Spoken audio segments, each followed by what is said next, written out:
Nestled among the majestic Alps, a land renowned for its neutrality, once gave rise to some of the most feared and respected warriors in European history. But have you ever wondered how Switzerland, a country synonymous with peace, produced mercenaries who were the dread of Europe? How did these humble peasants become the elite warriors sought after by kings and emperors? Welcome to our journey through time, where we unravel the tale of Swiss mercenaries, from their humble beginnings as peasant fighters to becoming the most formidable mercenaries of the medieval and Renaissance periods. In this video, we will delve into their transformation, exploring the battles that forged their reputation, the tactics that made them invincible, and the legacy they left on European warfare. Join us as we uncover the rise of the Swiss mercenaries, from peasants to elite warriors. So, buckle up as we embark on this historical adventure, and don't forget to like, share, and subscribe to join us in exploring more fascinating chapters of history. Medieval Switzerland was not the unified country we know today. Instead, it was a patchwork of feudal states and independent cities, nestled within the rugged terrain of the Alps. This landscape, both beautiful and harsh, shaped the lives of its inhabitants. Life for Swiss peasants was a constant struggle. They toiled on small plots of land, facing the challenges of mountainous terrain and a harsh climate. Agriculture, though vital, was often supplemented by pastoralism and artisanal crafts. Socially and economically, these peasants were bound by the rigid structures of feudalism, with limited freedoms and constant obligations to their local lords. In such a landscape, where every valley and hill could become a battleground, the Swiss had to defend their homes and liberties. The early formation of Swiss military forces was a response to these needs. Initially composed of farmers and villagers, these militias were rudimentary yet effective. They relied on their deep knowledge of the local terrain and a fierce determination to protect their communities.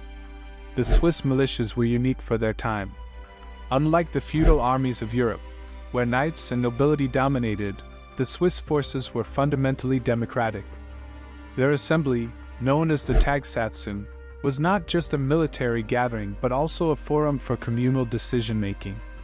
This egalitarian spirit, born out of necessity and survival, was the bedrock upon which the future Swiss mercenary forces would be built. As we delve deeper into their story, we will see how these early militias, forged in the rugged Alps and bonded by a shared struggle, evolved into the elite mercenary bands that would come to dominate the battlefields of Europe. As the 14th century dawned, the nascent Swiss Confederacy found itself frequently at odds with neighboring states and ambitious dukes. It was during these conflicts that the local militias began their extraordinary transformation into sought-after mercenaries. The pivotal moment came at the Battle of Morgarten in 1315. Here, the Swiss faced the powerful army of the Habsburg Duke Leopold I. Against overwhelming odds, the Swiss militias, using their intimate knowledge of the terrain, ambushed and decimated the Duke's forces. This stunning victory against a well-equipped feudal army sent shockwaves across Europe. It wasn't just a military triumph, it was the birth of a legend. In the wake of Morgarten, the Swiss continued to refine their military tactics. The most notable development was the Swiss Pike Square formation. This tight, impenetrable block of pikemen revolutionized infantry warfare. Unlike the cumbersome knights or scattered archers of the time, the Pike Square was a mobile fortress, impervious to cavalry and capable of breaking enemy lines with its sheer force. Success bred demand. Swiss mercenaries became renowned for their discipline, bravery, and innovative tactics. In battles like Laupen and Sempak, they further cemented their reputation, defeating larger, better-equipped armies with cunning and collective might. European rulers, witnessing the effectiveness of these Swiss warriors, began to hire them in droves. From local defenders of their homelands, the Swiss militias had evolved into a formidable mercenary force. Their journey from the Alpine valleys to the battlefields of Europe was not just a transformation in warfare, but also a testament to their resilience and ingenuity. Next, we will explore the golden era of Swiss mercenaries, where their skills were honed to perfection, making them the most sought-after soldiers of their time. As we journey into the heart of the 15th and 16th centuries, we enter the golden era of the Swiss mercenaries. Their reputation had grown beyond the Alpine valleys, and they became pivotal players in the grand chessboard of European wars. Why were these warriors from a land of mountains and meadows so sought after? The answer lies in their unmatched discipline, innovative fighting techniques, and unwavering reliability. Swiss mercenaries were not mere soldiers of fortune, they were a disciplined military force. Their famed Pike Square formations, a lethal phalanx of pikes and halberds, became a symbol of their invincibility, often turning the tide in battles where they were outnumbered. Their discipline was legendary. Swiss mercenaries trained rigorously and adhered to a strict code of conduct. This professionalism made them a favored choice for European monarchs who sought a dependable and formidable force. Among the sea of brave souls, some figures stand out. Leaders like Arnold Winkelried, who became a symbol of Swiss bravery at the Battle of Sempach, or Urs Graf, a mercenary and renowned Renaissance artist. These individuals exemplified the spirit of the Swiss mercenaries, courageous, skilled, and loyal to their comrades. Their influence was not confined to Switzerland. Swiss mercenaries served in the armies of France, the Holy Roman Empire, and even the far reaches of the Mediterranean. They were instrumental in key conflicts, such as the Burgundian Wars, shaping the political and military landscape of Europe. This era marked the pinnacle of Swiss mercenary prowess. Their impact on European warfare was profound, and their legacy would continue to influence military tactics for generations to come. But as we will see, the tides of history are ever-changing, and even the mightiest can face decline. The Swiss mercenaries were renowned for their innovative tactics, which revolutionized medieval warfare. The cornerstone of their strategy was the Pike Square, a dense formation of long pikes and halberds that could withstand even the heaviest cavalry charges.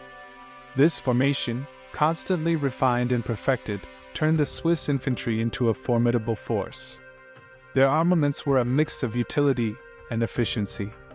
The pike, a long spear, was their primary weapon. It provided a deadly defense against cavalry and could be used offensively in a coordinated push.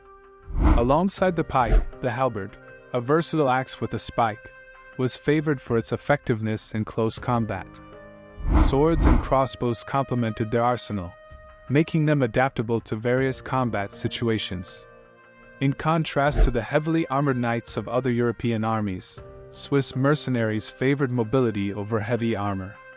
They wore lighter, more practical armor that allowed for greater movement, a critical advantage in the rugged alpine terrain and the evolving battlefields of Europe. Their approach was a stark contrast to the traditional knightly warfare, which relied on heavy cavalry charges and individual prowess. The Swiss also excelled in the use of terrain and surprise tactics. They were masters at ambushing their enemies, using the element of surprise to compensate for their numerical disadvantages. This clever use of tactics and terrain, combined with their disciplined formations and effective armaments, made the Swiss mercenaries a sought-after force, feared and respected across Europe. Thus, the Swiss mercenaries were not just formidable for their physical might. Their real power lay in their innovative tactics, efficient armaments, and the ability to adapt and evolve. They were a force that reshaped medieval warfare, setting the stage for modern military strategies. As the reputation of the Swiss mercenaries grew, their influence on European warfare became undeniable. It wasn't just their bravery or skill that set them apart, but their innovative approach to fighting that revolutionized the continent's battlefields. The prowess of the Swiss mercenaries did not go unnoticed. Soon, monarchs and military leaders across Europe sought to emulate their techniques. Countries like France, Spain, and the German states began incorporating Swiss methods into their own armies. The adoption of these tactics marked a turning point in military history, as armies moved towards more organized and professional structures.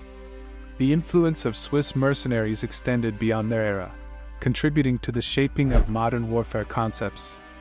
Their emphasis on discipline, unity, and adaptability in combat laid the groundwork for contemporary military strategies.